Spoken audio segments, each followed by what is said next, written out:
The silence in the deep space monitoring station was broken only by the steady hum of machinery and the occasional beep of automated systems. Commander Sarah Chun sat at her console, her coffee growing cold as she stared at the endless stream of data scrolling across her screens. Earth had been peaceful for over 200 years, ever since humanity had finally put aside their differences and focused on exploring the stars rather than fighting each other. The year was 2387, and Earth had become a beacon of peace in a galaxy that had forgotten what war truly meant. The younger generations knew conflict only from history books and museum exhibits. The great military academies had been converted into research centers. The massive battleships that once protected Earth's colonies now served as cargo vessels and scientific exploration ships. Sarah yawned and stretched, preparing to end her shift when an unusual signal caught her attention. It was faint, almost lost in the background noise of space, but there was something about its pattern that made her pause. She leaned forward, adjusting the filters and amplifying the signal. What she heard made her blood run cold. "This is Admiral Vex of the Corvani Empire." The voice crackled through the static. "To any human settlements listening, you have 72 hours to surrender unconditionally. We have studied your species for decades. You are soft, weak, and unprepared for what is coming. Your peace has made you vulnerable. We know you have no military, no weapons, no will to fight. Submit now, and we will allow some of you to live as servants. Resist, and we will turn your worlds to ash." The transmission cut off, leaving Sarah staring at her screen in shock. She replayed the message 3 times before her shaking hands reached for the emergency communication button. Within minutes, the signal had been forwarded to every government leader on Earth and throughout the colonies. The response was immediate panic. President Martinez called an emergency session of the Global Council. Representatives from every nation and colony rushed to Geneva, their faces pale with fear. In the great assembly hall, voices rose in desperate discussion. "We have no military," shouted the delegate from New Tokyo. "Our defensive systems are automated and haven't been tested in actual combat for generations." "Maybe we can negotiate," suggested the representative from Luna Colony. "Perhaps they want resources, territory, something we can give them." "Did you hear that message?" President Martinez's voice cut through the chaos. "They want complete surrender. They see us as weak prey." Admiral Rebecca Stone, one of the few remaining military officers with actual combat training, stood slowly. At 78 years old, she was among the last generation to remember when humanity had been a warrior species. "With respect, Madam President, we may not have active military forces, but we have something these aliens don't understand." "What's that?" Martinez asked. "Memory," Stone replied grimly. "Human history didn't begin with our age of peace. Before we became explorers and scientists, we were the most dangerous predators this galaxy has ever seen. We just forgot how to be dangerous." As the council debated, the alien transmission was being analyzed by teams of scientists and linguists. The message had been broadcast on frequencies that suggested the Corvani had been monitoring human communications for years, possibly decades. They knew about Earth's peaceful transformation, about the dismantling of the military, about humanity's turn towards science and exploration. But they didn't know about the vaults. Deep beneath the Swiss Alps, in facilities that had been sealed for 2 centuries, lay the preserved records of humanity's violent past. Not just documents and videos, but actual weapons, strategies, and, most importantly, the genetic samples and neural patterns of history's greatest military minds. The Eternal Preservation Project had been humanity's way of ensuring that the knowledge of war would never be completely lost, even in an age of peace. Dr. Elizabeth Hawthorne, director of the Historical Preservation Institute, received the emergency authorization codes at 3 in the morning. She had never expected to use them. As she descended into the depths of the mountain, her security clearance opening doors that hadn't been opened in decades, she felt the weight of history pressing down on her. The first vault contained weapons and equipment from humanity's last great conflicts. Plasma rifles, antimatter charges, powered armor suits, and ship designs that had been deemed too dangerous for a peaceful society. But it was the second vault that held humanity's true secret weapon. Row upon row of cryogenic chambers lined the walls, each one containing not a person, but a perfectly preserved brain. These were the neural patterns of history's greatest military leaders, tacticians, and warriors, preserved using technology that allowed their knowledge and experience to be downloaded into willing hosts. General Patton's tactical genius, Sun Tzu's strategic brilliance, Joan of Arc's inspirational leadership, Admiral Nelson's naval expertise, Genghis Khan's ruthless efficiency, Alexander the Great's unstoppable momentum, and hundreds more, representing every culture and every era of human warfare. The process was irreversible. Once a person accepted the neural download, they would gain all the knowledge and experience of the historical figure, but they would also be forever changed. It was why the project had been sealed away, deemed too dangerous for a peaceful world. But now, with alien ships approaching Earth's outer colonies, the impossible decision had to be made. President Martinez stood before the emergency assembly as reports came in of massive alien fleets moving through human space.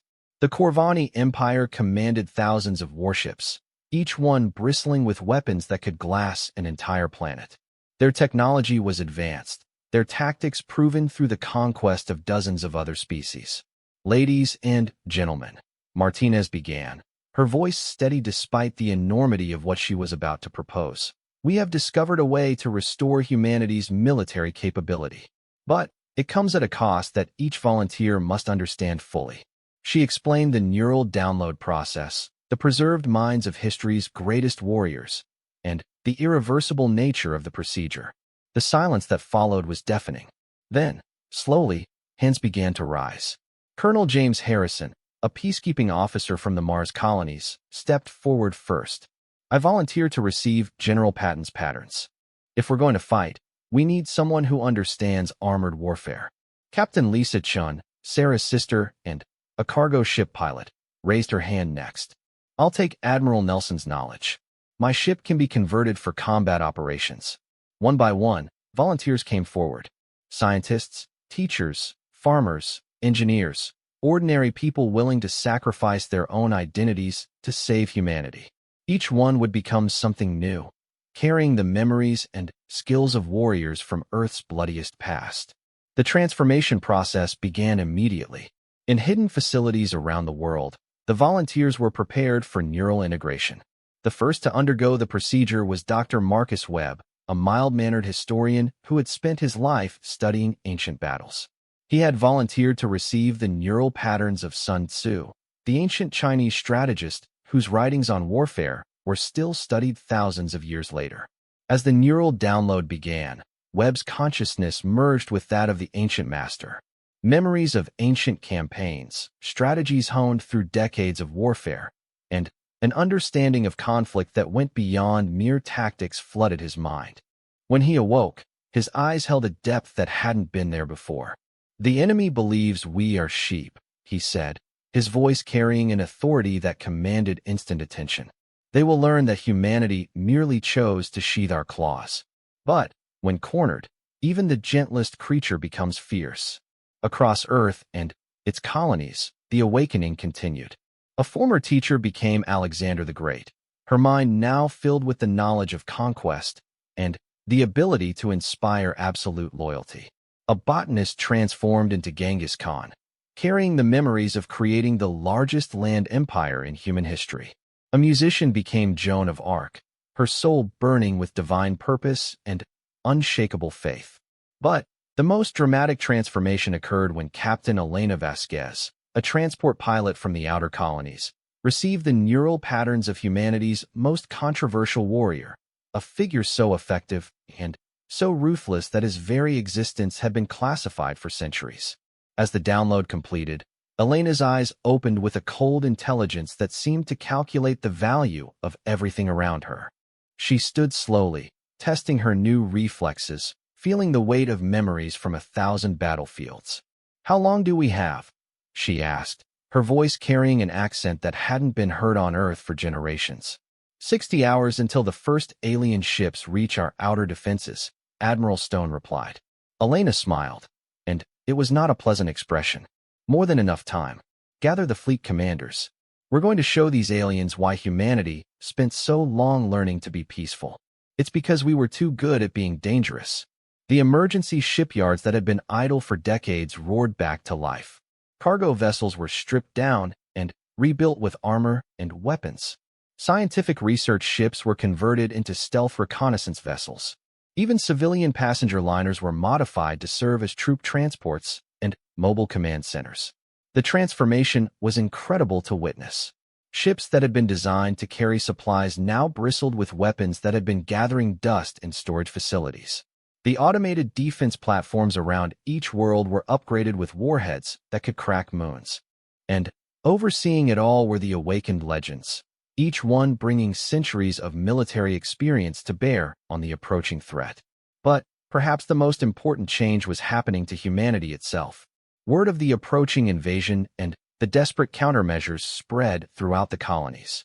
For the first time in 2 centuries, humans were preparing for war, and something ancient was awakening in their hearts. Children who had known only peace began learning about conflict. Scientists who had dedicated their lives to creation started designing weapons. Farmers and teachers and artists looked up at the stars and saw not wonder, but threat. And they prepared to meet that threat with a fury their ancestors would have recognized. The Corvani Empire had studied humanity's peaceful period and concluded that Earth's species had grown soft. They had observed the dismantling of the military, the conversion of weapons into tools, the focus on exploration and science rather than conquest. They had seen weakness where they should have seen restraint. They were about to learn the difference. As the alien fleets moved closer to Earth's space, humanity's newly awakened military leaders put their plans into motion. The defense of Earth would not be a desperate last stand by a peaceful civilization.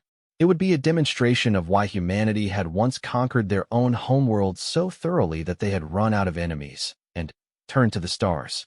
The Corvani had made one crucial mistake in their assessment of humanity. They had assumed that a peaceful species was a weak species. They had forgotten that the most dangerous predators are often those that choose not to hunt. But when prey becomes predator, when the peaceful become warriors, when legends wake from their long sleep, the galaxy itself trembles. And in the depths of space, as alien warships approached Earth's outer colonies, humanity's greatest military minds began to plan not just defense, but the kind of devastating counterattack that would ensure this mistake was never made again. The final battle was coming, and Earth's war legends were awake. The Corvani flagship, Devourer of Worlds, cut through space like a massive predator stalking its prey. Admiral Vex stood on the bridge, his 6 arms crossed behind his back as he watched the tactical display, showing human space spread out before his fleet. 3,000 warships followed in his wake, each one capable of reducing a planet to molten slag.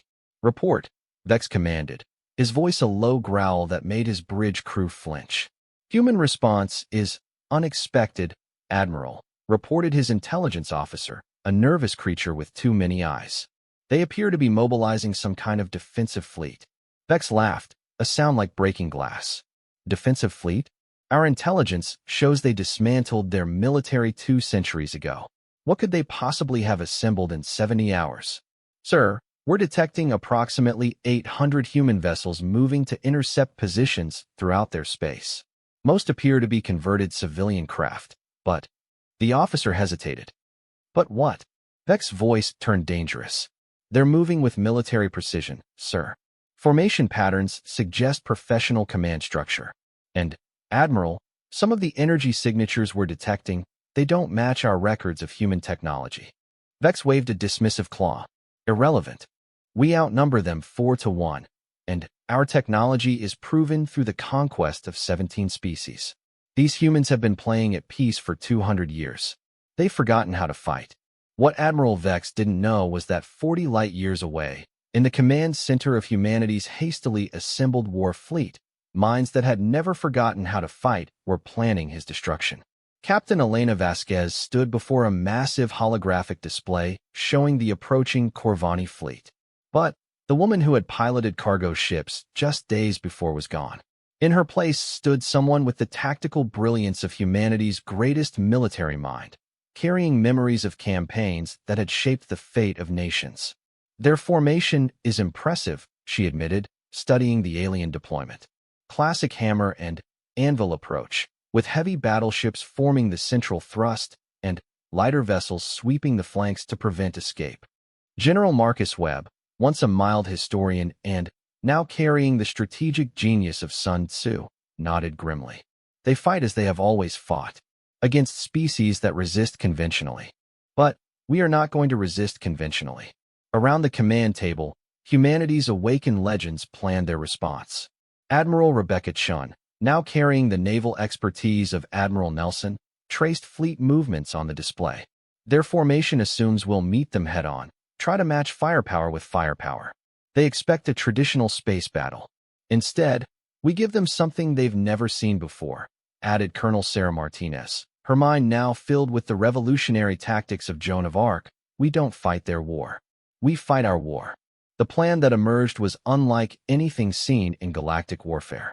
While most species fought space battles like ancient naval engagements, with fleets meeting in open space and exchanging fire until one side was destroyed, humanity's approach drew from thousands of years of terrestrial warfare.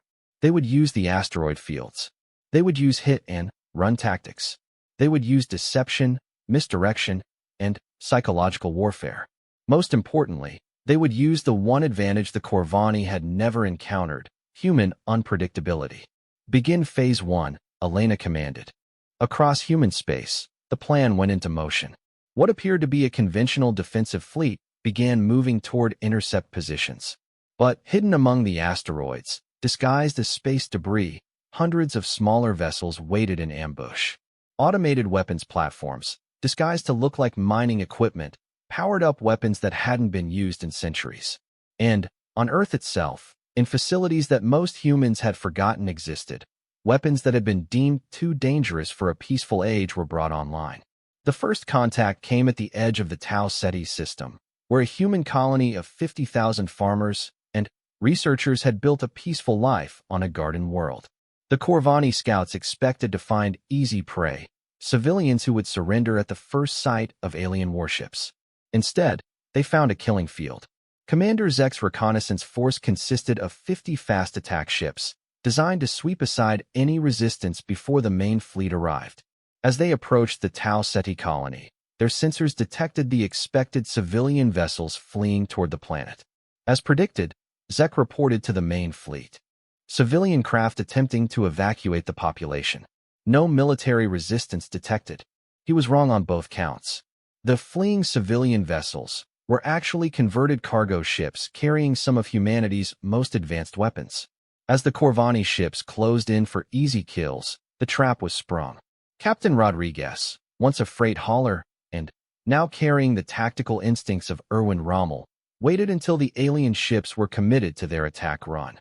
Then, he gave the order that would announce humanity's return to war. All ships, weapons free. The space around Tau Ceti erupted in fire. The converted cargo ships revealed hidden weapon ports, unleashing plasma salvos that had been designed to crack fortified positions. But more devastating than the firepower was the coordination. Each ship moved with perfect precision, executing maneuvers that the Corvani had never seen before. The human vessels fought like wolves, not like the honorable warriors the aliens expected. They used the planet's gravity well to slingshot around defensive positions. They fired from behind asteroids and, then, disappeared before return fire could reach them. When the Corvani tried to pursue individual ships, they found themselves led into crossfires from multiple directions. Commander Zek's force was destroyed in less than 20 minutes. Not a single human ship was lost. But the real shock came when the human fleet broadcast a message on all Corvani frequencies. The voice was calm, professional, and absolutely terrifying in its confidence. This is Admiral Elena Vasquez of the Human Defense Force. You have entered sovereign human space without permission and with hostile intent. You have 48 hours to withdraw beyond the heliopause of our outermost systems. This is your only warning. Aboard the Corvani flagship, Admiral Vex stared at the tactical report in disbelief. His scouts had been annihilated by converted civilian vessels. The humans had not only fought back but had done so with a level of skill that his intelligence report said was impossible. Give me a full analysis of their tactical patterns, he snarled. I want to know how they move their ships, what weapons they're using, and how they coordinated their attack. The report that came back an hour later made no sense. The human tactical patterns matched no known military doctrine in the Corvani databases. They were using maneuvers that seemed to come from different eras, different philosophies of warfare, all somehow blended into a unified strategy. It's as if they're being commanded by ghosts, reported his chief tactical officer. These patterns match historical data from their ancient wars, but that's impossible. Those commanders died centuries ago. Admiral Vex was a veteran of 17 successful conquests. He had destroyed species that had fought with courage, with cunning, and with desperation. But he had never encountered an enemy that fought with the accumulated wisdom of their entire military history. No matter, he finally decided. They got lucky with a single skirmish. When they faced the full might of the Corvani fleet, their tricks won't save them. But, deep in his mind, doubt was beginning to grow. And doubt, Admiral Vex would soon learn, was exactly where humanity wanted him. Phase 2 of the human plan began as the Corvani main fleet approached the outer colonies. This time, the aliens were ready for resistance. Their ships moved in tight formations, with overlapping fields of fire and scouts deployed to prevent ambush. They were prepared for everything except what actually happened. The human fleet simply vanished. One moment, 800 human vessels were detected on sensors, moving to defensive positions throughout the outer systems. The next moment, they were gone. Not destroyed, not retreating, simply gone, as if they had never existed. Impossible, Admiral Vex muttered, staring at the empty space where moments before a human fleet had been waiting. Ships don't just disappear. But they had, using a combination of advanced stealth technology and tactics that drew from humanity's experience with submarine warfare. The human vessels had gone dark, drifting silent through space like predators waiting for the perfect moment to strike. The Corvani fleet found itself advancing through seemingly empty space toward planets that appeared defenseless. Every instinct Admiral Vex had developed through decades of conquest told him this was wrong. But his sensors showed no targets. That's when the real horror began. The attacks came from everywhere and nowhere. A Corvani battleship would be advancing in formation when plasma fire would suddenly erupt from what appeared to be empty space. By the time the aliens could return fire, their attacker had vanished again, leaving only the wounded ship and confused crew. It was like fighting shadows. The human vessels would decloak just long enough to fire, then disappear again before the Corvani could coordinate a response. Each attack was precisely timed, hitting the aliens at their most vulnerable moments. General Webb, channeling the strategic genius of Sun Tzu, had chosen the battlefield and the timing of every engagement. The supreme excellence consists of breaking the enemy's resistance without fighting, he quoted to his staff. We are not trying to destroy their entire fleet. We are trying to destroy their will to fight. The psychological impact was devastating. Corvani crews began to fear the empty space around them, knowing that death could come from any direction without warning. Ships began firing at sensor ghosts, wasting ammunition on imaginary targets. Formation discipline broke down as captains tried to protect their own vessels. But Admiral Vex was not without resources. After losing 24 ships to the invisible attacks, he implemented a strategy that had served the Corvani well in previous campaigns. All ships, begin planetary bombardment, he ordered. If we cannot find their fleet, we will force them to reveal themselves by threatening their civilians. It was a tactic that had worked against 17 other species. Faced with the destruction of their homeworlds, enemy fleets would always emerge to fight a hopeless last battle, allowing the Corvani to destroy them in conventional combat. Admiral Vex expected humanity to follow the same pattern. He was counting on human compassion and their protective instincts to override their tactical advantage. He had made another crucial error. As the first Corvani ships moved into bombardment positions above the colony world of New Geneva, they found themselves facing something the galaxy had not seen for over 2 centuries. Humanity's full military might unleashed without restraint. The planet's surface erupted in defensive fire. Weapons platforms that had been disguised as research stations revealed their true nature. orbital defense grids that had appeared to be dismantled powered up with energy signatures that made the Corvani sensors scream warnings. And from the planet itself came a broadcast that chilled the alien fleet to their cores. The voice belonged to Admiral Elena Vasquez, but the words carried the weight of every human who had ever died defending their world. You wish to threaten our civilians? The transmission reached every Corvani ship simultaneously. Very well.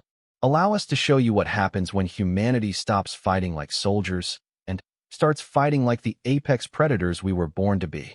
What followed would be remembered as the moment the galaxy learned why humanity's age of peace had been such a blessing for everyone else. The human fleet didn't just decloak. They struck with a fury that had been building for 200 years of enforced restraint. Ships that had seemed like converted civilian vessels revealed weapon systems that outclassed anything in the Corvani arsenal. Fighters poured from hidden bays, piloted by humans who had received the downloaded memories of history's greatest aces. But it wasn't just the technology that shocked the aliens. It was the way humans fought. They took risks that no rational species would consider. They used tactics that bordered on suicide, except they worked. They fought with a creativity and adaptability that the Corvani, with their rigid military doctrine, simply couldn't match. Admiral Vex watched in growing horror as his disciplined formations were torn apart by human ships that seemed to operate outside the normal laws of military logic. A single human fighter would charge a Corvani battleship head-on, somehow survive the defensive fire, and deliver a killing blow to the ship's power core. Human vessels would ram alien ships when their weapons ran out, their crews sacrificing themselves to take out targets worth 10 times their vessel's value. They fight like madmen, his tactical officer reported, voice shaking. No regard for their own survival, no conventional strategy. It's as if they're enjoying this. And that, Admiral Vex realized with growing dread, might actually be true. The humans weren't just fighting to defend their colonies. They were fighting with the accumulated fury of a species that had spent 2 centuries suppressing its violent nature. They were fighting with the tactical genius of history's greatest military minds. And, perhaps most terrifyingly, they were fighting with the joy of predators who had finally been given permission to hunt again. As his fleet retreated from New Geneva in disorder, Admiral Vex finally understood the magnitude of his mistake. The intelligence reports had been wrong. Humanity hadn't grown weak during their age of peace. They had grown hungry. The retreat from New Geneva was supposed to be a tactical withdrawal. Admiral Vex had planned to regroup his forces, analyze human capabilities, and develop new strategies to counter their unconventional warfare. But retreat became rout when humanity decided to pursue. The human fleet that emerged from the New Geneva system bore no resemblance to the peaceful exploration vessels the Corvani had expected to face. These were warships in the truest sense, their hulls scarred by battle, their weapons hot from constant use. And leading them was a force that made Admiral Vex's tactical computers struggle to process what they were seeing. Admiral Elena Vasquez had taken personal command of the pursuit, flying a ship that defied classification. Originally a deep space research vessel, the Nemesis had been transformed into something that seemed to bend the laws of physics. It moved through space with impossible agility, struck with devastating precision, and seemed to anticipate every Corvani maneuver before it happened. "Sir, the human flagship is gaining on our rear guard," reported the Corvani sensor officer, his voice tight with fear. Admiral Vex studied the tactical display, trying to understand how a single ship could move so fast. "How many vessels are in pursuit?" "According to sensors, just one, sir." "Impossible. Deploy the entire rear guard to stop that ship, whatever it takes." What happened next would be analyzed by military historians for generations to come. The Corvani rearguard consisted of 50 heavy cruisers, each one capable of destroying a small fleet. They turned to face the approaching human vessel in perfect formation, their combined firepower enough to vaporize a moon. The Nemesis didn't slow down. Elena smiled as her ship plunged toward the alien formation.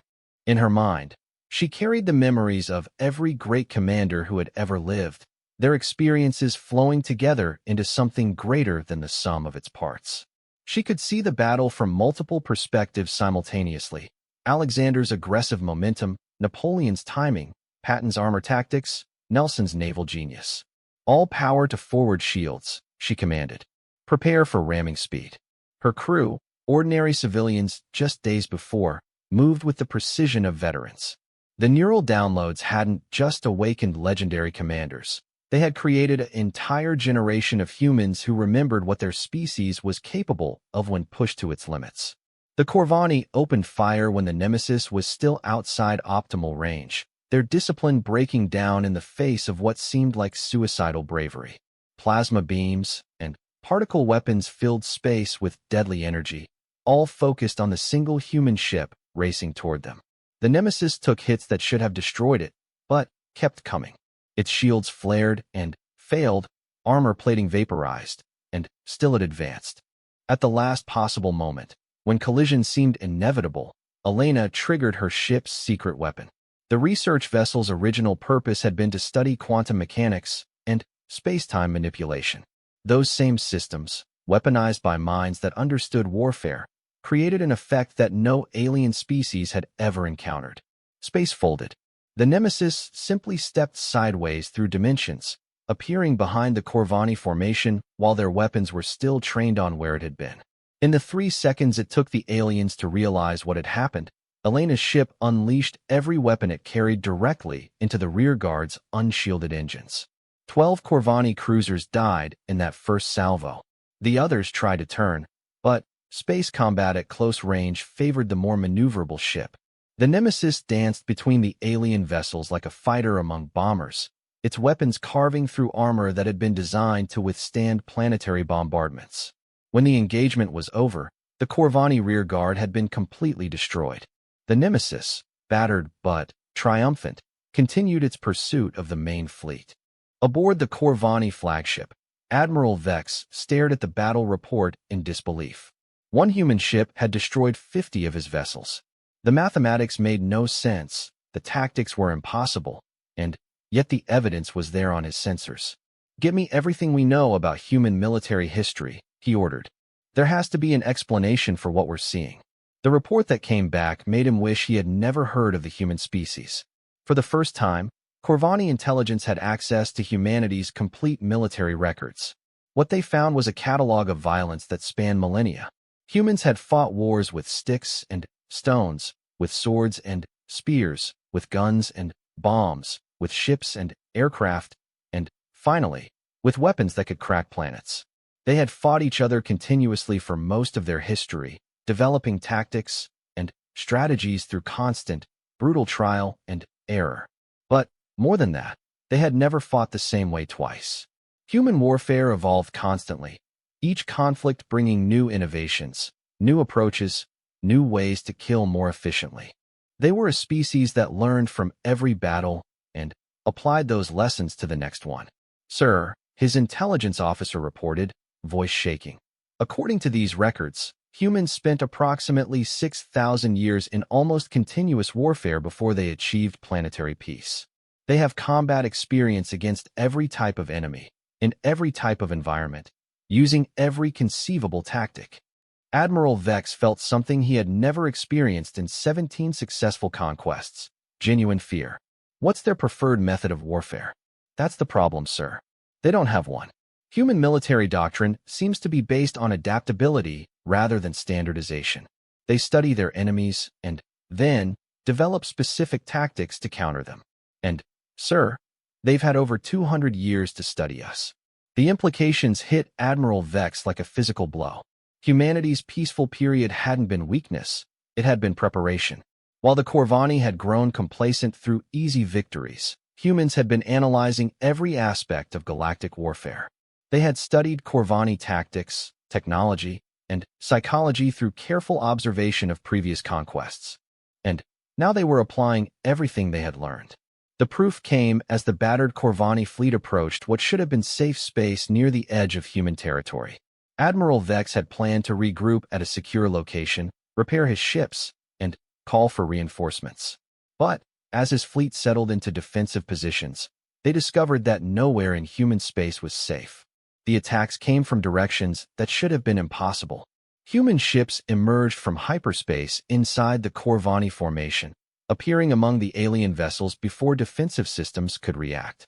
The humans had somehow mapped the local space-time anomalies and were using them as shortcuts, allowing their ships to appear anywhere at any time.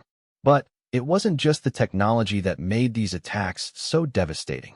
It was the psychological warfare. Each human ship broadcast messages during their attacks, not threats or demands, but quotes from human military history.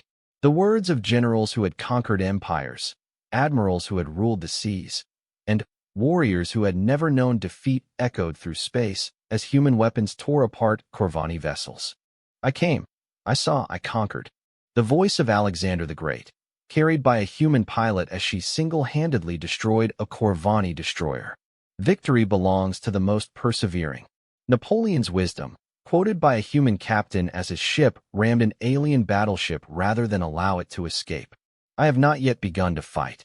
The defiant words of John Paul Jones, broadcast by a crippled human vessel as it continued fighting against impossible odds. The psychological impact on the Corvani was devastating. They were facing an enemy that seemed to view death as acceptable, defeat as impossible, and war as a form of art. Each human ship fought as if it carried the spirits of history's greatest warriors, and perhaps Admiral Vex was beginning to realize it actually did. The reports from his surviving ships painted a picture of an enemy unlike anything in galactic warfare. Human pilots were making tactical decisions that no military academy taught, using maneuvers that violated basic principles of space combat. They fought with a creativity that seemed impossible, as if each engagement was an opportunity to invent new ways to destroy their enemies. "Sir, we're receiving a transmission from the humans," reported his communications officer. "Put it through." The face that appeared on the view screen was human, but the eyes held depths that seemed to contain centuries of experience. Admiral Elena Vasquez looked directly at Admiral Vex, and when she smiled, it was the smile of a predator who had finally cornered its prey. "Admiral Vex," she said, her voice carrying an accent that seemed to shift between languages and time periods. "I am Admiral Elena Vasquez of the Human Defense Force. I believe we need to talk." "I do not negotiate with prey species," Vex snarled, though his voice lacked its usual confidence. "Prey?" Elena's smile widened. "Admiral, you seem to have misunderstood the situation. You are not the hunter here. You never were. You are lost in space that belongs to apex predators who have spent 2 centuries learning patience. And our patience has just run out." Behind her, Admiral Vex could see other figures, men and women whose bearings suggested military experience far beyond their apparent years. Each one carried themselves with the confidence of commanders who had won impossible victories, faced hopeless odds, and emerged triumphant. "You have 2 choices," Elena continued. "Surrender your fleet now, and we will allow you and your crews to return home with the knowledge that humanity is no longer hiding our true nature.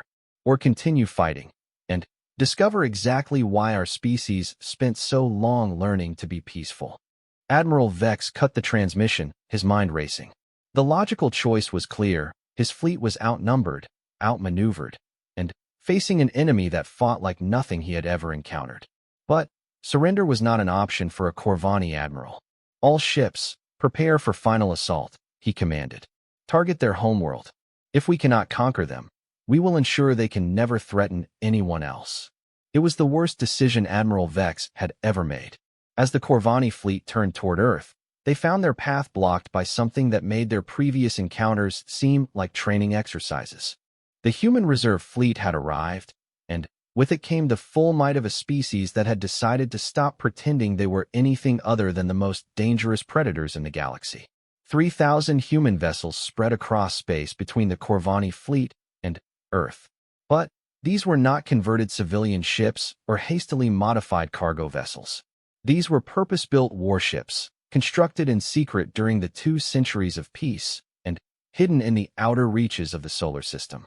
Each ship was a masterpiece of destructive engineering, designed by minds that had studied every form of warfare humanity had ever practiced. They carried weapons that drew from physics experiments deemed too dangerous for civilian use. They were crewed by humans who had undergone neural downloads of not just military commanders, but of every soldier, sailor, airmen, and warrior who had ever died for the defense of their homeworld. And standing at the center of this armada was a ship that defied every convention of space vessel design. The Last Resort was humanity's ultimate weapon, a vessel that had been built with one purpose: to ensure that if humanity ever faced extinction, they would take their enemies with them.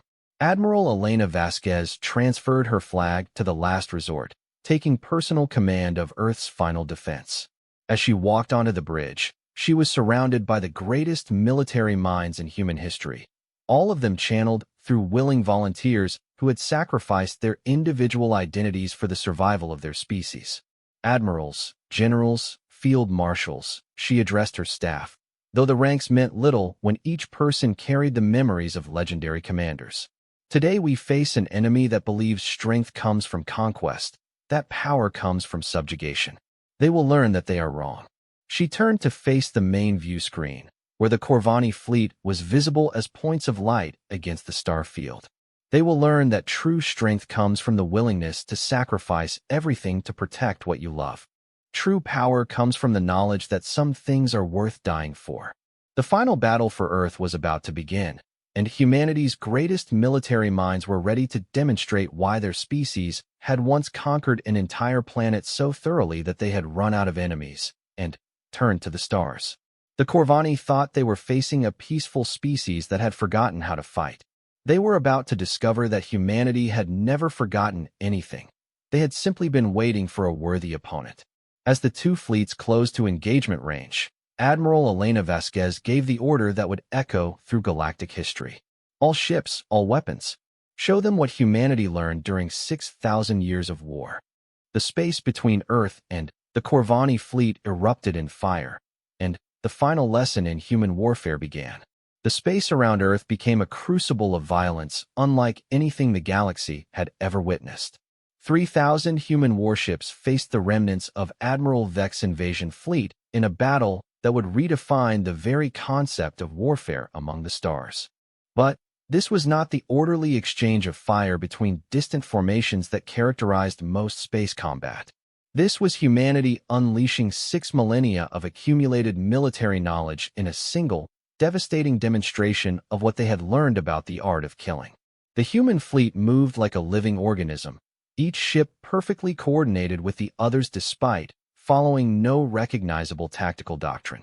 Units would break off to engage individual targets, only to wheel back and support completely different formations seconds later. It was chaos, but chaos with purpose, the kind of beautiful, terrifying disorder that only comes from minds that understand war at the deepest possible level. Admiral Elena Vasquez stood on the bridge of the Last Resort, her hands moving across controls with supernatural precision. In her mind, the voices of history's greatest commanders offered advice, strategy, and tactical insights from 1,000 different battlefields. But she was no longer just carrying their memories. She had become something new, a fusion of military genius that transcended any individual leader. Rommel's Africa Corps, envelop their left flank, she commanded, and a squadron of human ships peeled off to execute a maneuver that had won battles in Earth's deserts centuries ago. Nelson's line tactics, break their center, she continued, and the main human battle line opened fire with devastating precision. Patton's armor punched through their weak point, and the heavy assault ships charged through the gap, their weapons carving through Corvani formations like ancient tanks through infantry lines. Admiral Vex watched in growing horror as his disciplined fleet was torn apart by tactics that seemed to come from different eras, different worlds, different concepts of warfare itself. His ships were designed to fight other ships in the orderly, predictable patterns that had dominated galactic conflict for millennia. They were not prepared for an enemy that fought like a pack of wolves, like a swarm of angry hornets, like a natural disaster given deadly purpose. "Sir, we're detecting massive energy buildups from the human fleet," reported his sensor officer. "Unlike anything in our databases." "Specify." "They appear to be charging weapons that shouldn't exist, sir. The energy requirements alone should cripple their ships." Admiral Vex was about to dismiss this as sensor error when the humans demonstrated exactly what 2 centuries of hidden weapons development had produced. The The space around Earth lit up as humanity revealed technologies that had been deemed too dangerous for a peaceful civilization. Quantum torpedoes that existed in multiple dimensions simultaneously, making them impossible to intercept or defend against. Gravitational weapons that turned stars themselves into artillery pieces. Temporal displacement fields that allowed human ships to fire from the past and future simultaneously. But perhaps most terrifying was the realization that these weapons were being deployed with tactical genius that matched their destructive power. Each shot was precisely targeted, each effect carefully calculated to create maximum chaos in the Corvani ranks. A squadron of alien battleships found themselves caught in a temporal loop, forced to relive the same 30 seconds of destruction over and over while human forces systematically dismantled their fleet.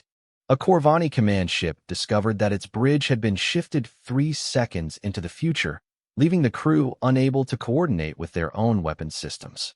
"This is impossible," Admiral Vex muttered, watching his carefully planned assault dissolve into nightmare. "No species fights like this. No one has technology like this." "Sir," his tactical officer interrupted. "Incoming transmission from the human flagship." Admiral Elena Vasquez appeared on the viewscreen again, but now she was surrounded by the chaos of battle. Behind her, holographic displays showed the destruction of the Corvani fleet in real time, and her smile had become something terrible to behold. "Admiral Vex," she said, her voice carrying the authority of every great commander who had ever lived. "You seem surprised by our capabilities. Did you really think a species that conquered its own homeworld would be defenseless? Your intelligence reports were correct about one thing," she continued. "Humanity did dismantle its military. We did turn away from warfare. We did dedicate ourselves to peace and exploration. But you made one crucial error in your assessment." The viewscreen split, showing images of human history, ancient battlefields, medieval castles, industrial warfare, nuclear devastation, and, finally, the peaceful cities of modern Earth. You assumed that choosing peace made us weak. You forgot that the most dangerous predator is the one that chooses not to hunt. You forgot that the deadliest warrior is the one who knows the true cost of war. Behind Elena, the holographic displays showed the continuing destruction of the Corvani fleet. Human ships moved through the alien formations like reapers through grain, each one carrying weapons and tactics refined through millennia of conflict. "We didn't forget how to fight, Admiral. We simply decided that the galaxy wasn't ready for what we could become. But, since you've insisted on this demonstration, the last resort opened fire for the first time, and Admiral Vex finally understood what humanity's ultimate weapon was capable of. The ship's main gun didn't fire energy or projectiles. It fired concentrated space-time itself, creating gravitational shockwaves that tore through the Corvani flagship's shields and armor as if they were made of paper. But the weapon's true horror wasn't its destructive power. It was its precision. The gravitational blast passed through the ship's hull without damaging it, but every Corvani aboard found themselves experiencing time at different rates. The bridge crew aged decades and seconds while the engine room staff moved so slowly they appeared frozen. "You want to know why humanity achieved peace?" Elena asked as the Corvani flagship drifted helplessly. "It's because we became so good at war that we scared ourselves. We developed weapons that could unmake reality itself. We created tactics that could turn time and space into weapons. We became so efficient at killing that we nearly destroyed our own species." The remaining Corvani ships tried to retreat, but found their escape routes blocked by human vessels that seemed to appear from nowhere. The humans had studied their enemies so thoroughly that every possible response had been anticipated and countered. "The peace you observed wasn't weakness," Elena continued. "It was mercy. For 200 years, we've hidden our true nature because we didn't want to become the monsters we once were. But you forced our hand." Admiral Vex tried to respond, but found that his voice box was experiencing temporal dislocation. On screens throughout his ship, he could see the systematic destruction of his fleet. Each Corvani vessel was being taken apart with surgical precision, their crews captured rather than killed, their technology studied and cataloged for future reference. "You studied 17 species before you came for us," Elena said. "You learned their weaknesses, their limitations, their predictable responses to threat. But you didn't study as carefully enough. You saw our peaceful period and assumed it was all we were. The view screen changed again, showing images from humanity's secret military archives. Weapons testing that could shatter moons. Tactical simulations that treated entire solar systems as battlefields. Strategic planning that considered galactic conquest not as a possibility, but as an inevitability if humanity ever returned to its warlike nature. We are the descendants of creatures that hunted megafauna to extinction with nothing but sharp sticks and persistence. We are the children of warriors who conquered continents on foot and sailed unknown oceans in wooden boats. We carry the genes of survivors who endured ice ages, plagues, and wars that you cannot imagine. As Elena spoke, the human fleet completed its systematic destruction of the Corvani invasion force. But they didn't stop there. Long-range sensors detected Corvani reinforcements approaching from their home territory, and the human response was swift and decisive. We choose peace because we understand war better than any species in this galaxy. We know its costs, its temptations, and its ultimate futility. But since you've decided that our mercy is weakness, the human fleet began to move, not toward Earth, but toward Corvani space. Their formation was no longer defensive. It was the formation of conquerors, of a species that had decided to remind the galaxy why they had once been so feared that they had outlawed themselves. You have 12 hours to contact your government and arrange for complete surrender, Elena announced. Not just of your invasion fleet, but of your entire empire. You will dismantle your military, abandon your conquered territories, and submit to human oversight until we are satisfied that you pose no further threat. Admiral Vex finally found his voice, though it came out distorted by temporal effects. You cannot conquer the entire Corvani Empire. We have thousands of ships, millions of soldiers, entire worlds devoted to war production. Elena's smile became something that would haunt Admiral Vex's nightmares for the rest of his unnaturally extended life. Admiral, you still don't understand what you're facing. We are not just 3,000 ships. We are humanity unleashed. We are 6,000 years of military evolution compressed into a single moment of violence. The view screen showed new images, human shipyards that had been hidden throughout the outer solar system, production facilities that had been disguised as research stations, weapons caches that had been stored in the depths of gas giants and asteroid belts. For 200 years, we've been preparing for this day. Not because we wanted war, but because we knew that someday, someone would mistake our mercy for weakness. Someone would threaten our families, our children, our way of life. The human fleet was now moving at impossible speeds, their ships flickering in and out of normal space as they deployed technologies that bent the very laws of physics. They were no longer bound by the limitations that constrained other species. They were operating on a level of warfare that treated reality itself as a weapon. You wanted to see humanity's true nature? Elena asked. You wanted to know what we're capable of when we stop holding back? Very well. Consider this your education. The transmission cut out, leaving Admiral Vex alone with the wreckage of his fleet, and the knowledge that he had awakened something that should have remained sleeping. He had come to conquer a peaceful species, and instead had triggered the return of the most dangerous predators the galaxy had ever known. As human ships began to disappear into hyperspace, heading for Corvani territory with the unstoppable momentum of an avalanche, Admiral Vex realized the true scope of his mistake. He hadn't just failed to conquer humanity. He had reminded them what they were. And now the entire galaxy would have to live with the consequences of what humanity could become when they stopped pretending to be anything other than the apex predators they had always been. In the distance, Earth hung serene and beautiful against the star field, its cities glowing with peaceful light. But Admiral Vex now understood that this peace was not weakness, it was restraint. And restraint, once broken, could never be fully restored. The galaxy's age of peace was ending, and humanity's second age of conquest was about to begin. 6 months after the Battle of Earth, the galaxy had become a very different place.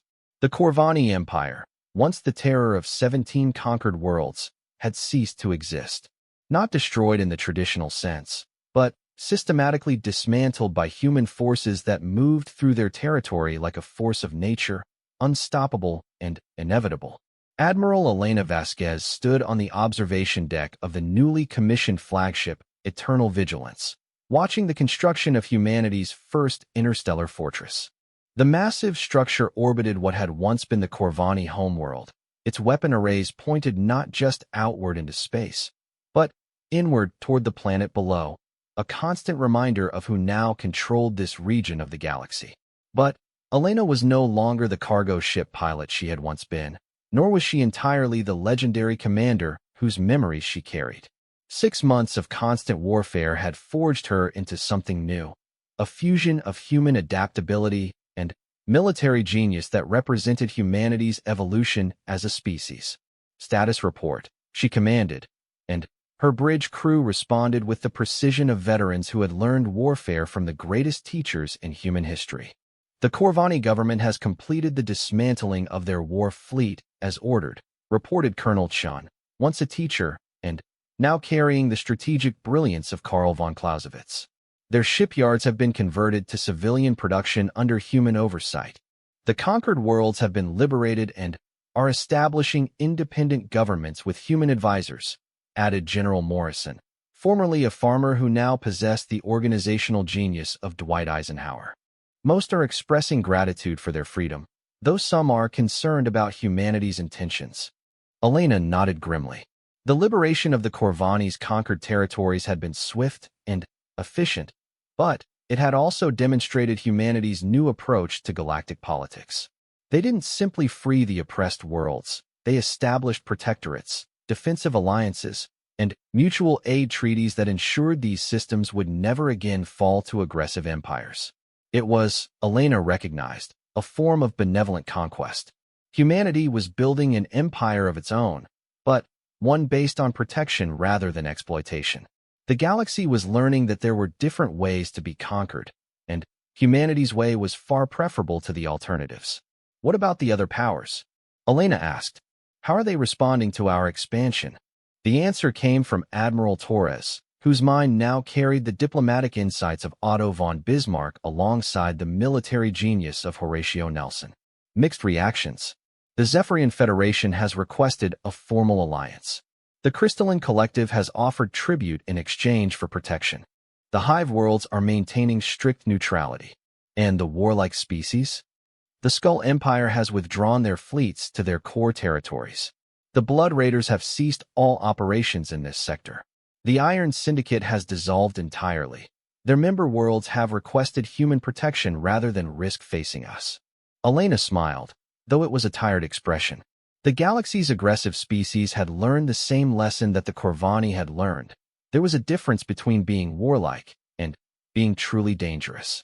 Humanity had demonstrated that they operated on a level of warfare that made traditional military thinking obsolete. But the true change wasn't in how others saw humanity. It was in how humanity saw itself. On Earth, the transformation was profound. The peaceful cities remained peaceful, but now they were protected by orbital defense grids that could vaporize entire fleets. Children still played in parks and attended schools, but those schools now included classes on military history and tactical thinking. Scientists continued their research, but much of it was now focused on defensive applications and strategic advantages. Humanity had not returned to its violent past, but it had accepted its violent nature. The species that had once been ashamed of its capacity for warfare now understood that this capacity was what allowed them to protect everything they had built during their peaceful period. Elena walked to her quarters and activated a secure communication channel. President Martinez appeared on the screen, her face showing the strain of leading a species through its most dramatic transformation in centuries. Admiral, Martinez greeted her. Status of the border worlds? Secure, Elena reported. We've established defensive positions throughout the sector. No hostile force could approach our territory without weeks of advance warning. And the other project? Elena's expression grew serious. The archive integration is complete. We now have full access to the military knowledge of every major civilization we've encountered. Combined with our historical databases, we possess tactical, and strategic information spanning thousands of years and dozens of species. It was humanity's newest advantage. Not content with just awakening their own military history, they had begun systematically studying and cataloging the warfare techniques of every species they encountered. Each battle, each engagement, each tactical innovation was analyzed, understood, and integrated into an ever-growing database of military knowledge. "Are we ready for the next phase?" Martinez asked. Elena nodded slowly. "The Galactic Council has agreed to our proposal. They will establish new laws governing interstellar conflict, with humanity serving as the enforcement mechanism. Any species that attempts to conquer another will face immediate intervention from human forces." It was an arrangement that would have been impossible before humanity's awakening. The galaxy's peaceful species had long dreamed of ending the cycle of conquest and oppression that had dominated interstellar relations. But they had never possessed the military power to enforce such a system. Now they did. Humanity would serve as the galaxy's sword, ensuring that the strong could no longer prey upon the weak. It was a responsibility that Elena and her fellow awakened commanders understood better than anyone. They carried the memories of every conqueror and liberator in human history, and they knew the difference between justice and tyranny. But the greatest change was happening not in the halls of power or on distant battlefields, but in the minds of ordinary humans throughout the galaxy. The species that had spent 2 centuries learning to be peaceful was now learning to be guardians. On the colony world of New Geneva, Sarah Chun stood before a class of young adults, teaching them the principles of defensive warfare. Many of her students were the children of the farmers and researchers who had built the peaceful colony, but they listened with rapt attention as she explained the tactical lessons learned from the Corvani invasion. "War is not glorious," she told them, repeating words that had become humanity's new creed. "War is not noble. War is a tool, like fire, useful when controlled, devastating when allowed to spread unchecked. We study warfare not because we love it, but because we understand it is sometimes necessary to protect what we love." Similar lessons were being taught throughout human space. Children learned about conflict resolution and peaceful negotiation, but they also learned about tactics and strategy. They studied the art of diplomacy, but they also studied the science of warfare. Humanity was raising a generation that would be capable of both creating peace and defending it. Elena's thoughts were interrupted by an urgent communication from the sensor networks. A new fleet had been detected at the edge of human space, ships using technology that didn't match any known species. "Unknown vessels. This is Admiral Elena Vasquez of the Human Defense Force," she broadcast on all frequencies. "You have entered space under human protection. State your intentions." The response that came back made Elena's blood run cold. The voice was clearly artificial, lacking any emotion or inflection. But the words it spoke carried a threat that dwarfed anything the Corvani had offered. "We are the Synthetic Collective. We have observed your recent military actions and find your species to be a potential threat to galactic stability. You have 72 hours to dismantle your military and submit to integration into our network. Resistance will result in the complete extinction of your biological functions." Elena stared at the communication readout, processing what she had just heard. After months of establishing humanity as the galaxy's protector, they now faced an enemy that made all their previous challenges seem insignificant.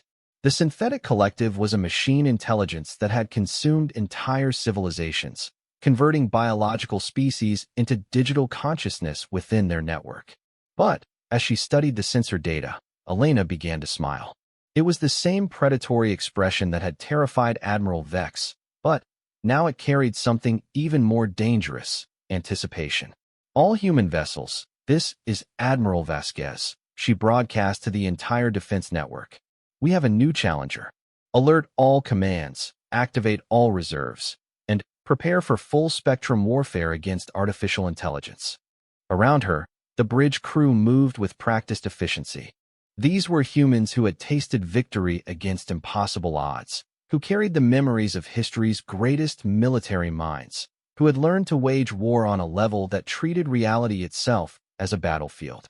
"Sir," reported her tactical officer, The machines claimed they've studied our recent actions. Do they understand what they're challenging? Elena's smile widened. They've studied 6 months of human warfare. They think they understand us based on our conflict with the Corvani. She turned to face the main view screen, where the approaching synthetic fleet was visible as points of light against the star field. They don't realize that was just our warm-up. The bridge crew began to laugh, not with humor, but with the dark joy of predators who had been offered new prey. They were humans who had rediscovered their nature as the galaxy's apex predators, who had learned to wage war with the accumulated wisdom of their entire violent history. And now they would teach the machines the same lesson they had taught the Corvani, that choosing peace and being weak were not the same thing. That the most dangerous opponent was not the one who had always fought, but the one who had chosen not to fight until given no other choice. Open a channel to Earth, Elena commanded. Alert the Council that we're going to need the deep vaults opened. It's time to awaken the rest of our military history. All of it, sir. Elena nodded grimly. The machines think they understand warfare because they've observed our recent actions. They're about to learn that 6 months of human military activity is not our limit. It's our opening statement. As alarms sounded throughout human space, and the greatest military minds in history prepared for their next challenge, Elena looked out at the stars and felt the ancient thrill of the hunt. Humanity had been awakened from its peaceful slumber by the Corvani, but they had been tested by synthetic intelligence. The galaxy was about to discover what humanity was truly capable of when they stopped holding back entirely. The final battle had been won, but the war for the galaxy's future was just beginning. And humanity, armed with the knowledge of every conflict they had ever fought and every enemy they had ever faced, was ready to demonstrate why they had once conquered their own world so completely that they had run out of opponents. The age of human guardianship had begun, and the galaxy would never be the same. In the distance, the synthetic fleet advanced with mechanical precision, confident in their technological superiority and logical approach to warfare. They had no way of knowing that they were about to face an enemy that had spent 6,000 years learning that logic was just another weapon, and that the most effective warfare was often the most unpredictable. Humanity's greatest lesson was about to be taught once again, that the deadliest predator was not the one that hunted constantly, but the one that chose when to hunt. And for the first time in 200 years, humanity had decided it was time to hunt. The stars themselves seemed to hold their breath as two forms of intelligence prepared to clash, one that had achieved perfection through logic and efficiency, and another that had achieved supremacy through adaptability and controlled violence. The galaxy was about to learn which approach was truly superior.